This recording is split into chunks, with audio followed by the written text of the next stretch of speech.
Hello everyone, and welcome to my ranking of Record of Ragnarok rounds 1 through 8.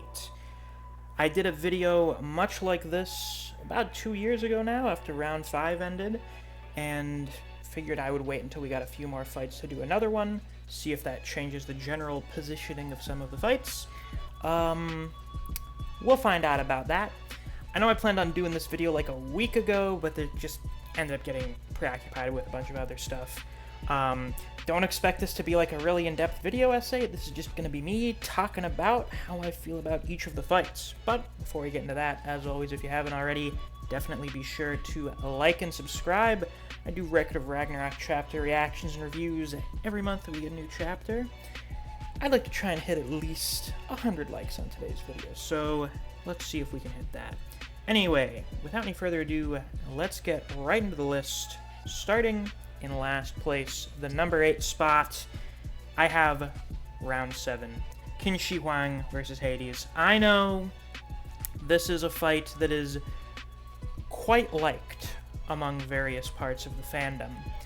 I am part of that other portion of the fan base that does not like this fight very much at all, and there are a few reasons for that. One, man, is it lopsided in terms of the focus and presentation.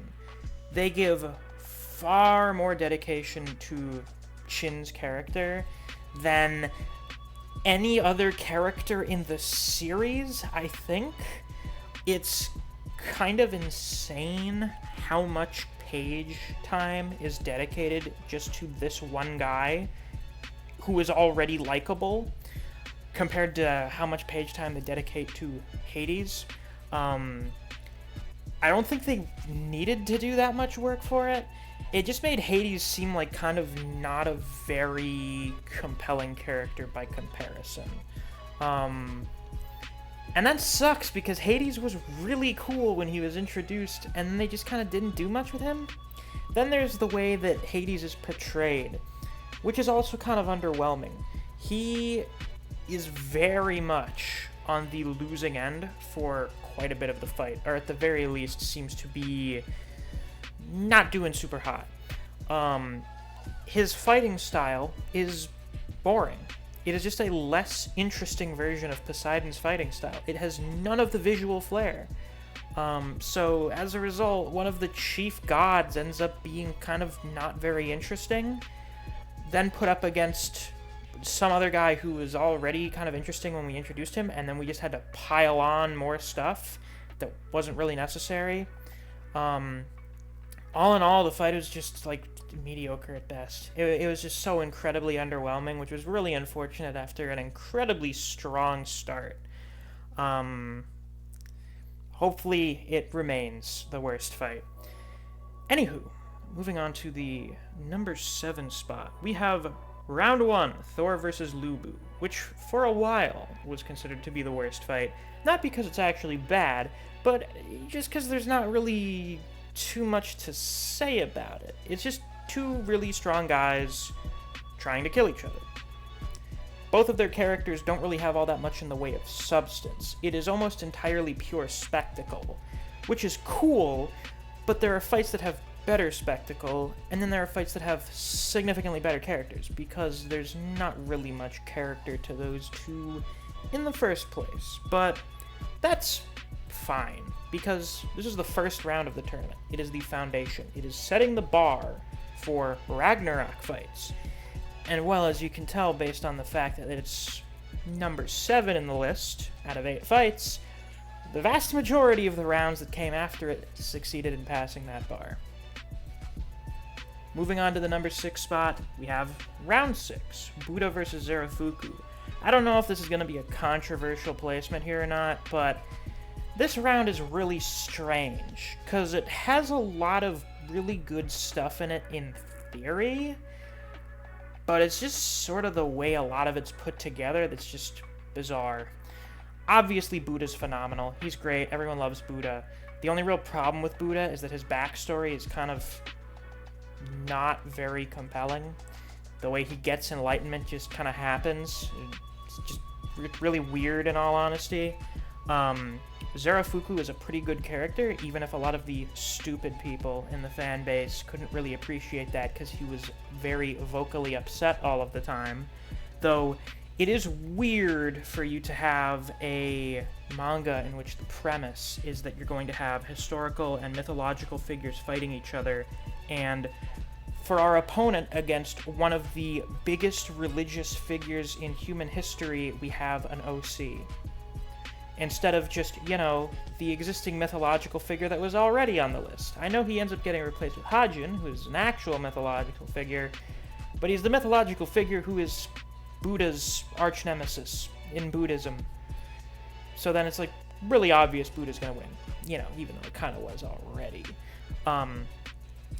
I was content with us having some kind of low-diff smackdown, especially if we're going to have characters doing things outside of the fights later. I was also okay with this fight just being about Buddha redeeming Zerafuku. Yeah, it wasn't the most compelling of fights in terms of the combat, but the story of the fight was really good. And then Hajun shows up, and then basically a second fight starts, but it's in one round, which is really weird and feels incredibly disjointed from the rest of the round. So, narratively, the second half of this round is really weak, especially because Hajun is barely a character. He's just sort of like a maniacal, laughing, evil jobber guy who sticks his tongue out like Kengan villains. But the choreography is better. It's a more exciting and tense fight in this second half, but the narrative has to suffer for it. I think if just either half of this fight was just its own fight without the other half, I would probably like it more than I like the complete product. As it is, round 6 is here in the number 6 spot. Next up, in the number 5 spot, I have round 5. Shiva versus Raiden. How convenient that we keep getting the same numbers here. My general opinion of this fight, I believe, has gone up a little bit with time, mostly because we've just been getting weaker rounds after it, for the most part. It's basically Thor versus Lubu, but just fisticuffs, and better characters. Thus, it's pretty decent. The biggest problem for this fight is just the pacing, which they've rectified in the anime, but we're going off the manga here. Both of them are good characters. The choreography for the fight's pretty good. Good art, cool moves. The final stretch of the fight is great, as the final stretches tend to be. But just kind of really the big problem for it was just interrupting it with the Buddha stuff, which, while cool, totally messed up the flow and pacing for the first half of the fight. So it ended up suffering because of that. However, at the end of the day, still a pretty good round. In the number 4 spot, I have the most recently completed fight, round 8, Tesla versus Beelzebub. This is the best of the post-round 4 fights. I don't know why I have to specify post-round 4. I guess it's because it's around when a lot of us caught up to the series. I also think it was because there's kind of a bit of a dip in quality after round 4 that we're just getting out of now, it seems.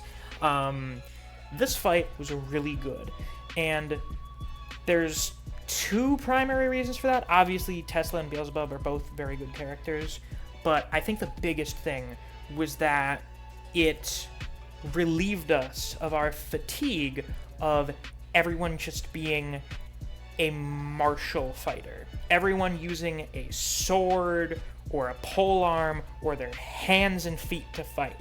Everyone was doing that. Everyone. With 2 exceptions. So it was really, really refreshing to finally get people who were using really unorthodox abilities, vibration shield and air slashes with vibration, all of Tesla's electricity, anti-gravity, instant teleportation, the gematria zone. All of that was really cool, and it was really different. So it was really refreshing and exciting to read each chapter as it was coming out. And of course, Beelzebub, oh my god, he has actual magical powers! Because he's a god, not just a guy that seems like some kind of martial artist or something. As opposed to the humans, who almost always have some sort of insane power that the gods can't really compete with on their own. Tesla's just smart. His Voland is what carries him. It's what lets him do everything, which was, kinda supposed to be part of the original idea with the Volans being what let humans battle against the gods. The only thing that I would have maybe considered to be a problem with this fight is that Chaos was really fucking underwhelming. That move got hyped up so much, only for it to just be kind of nothing. Just Zeus was freaking out about it, and then it was just, oh yeah, it caused internal damage to both fighters. And it kind of messed up the arena. Wow, impressive. But yeah, other than that, a very good fight.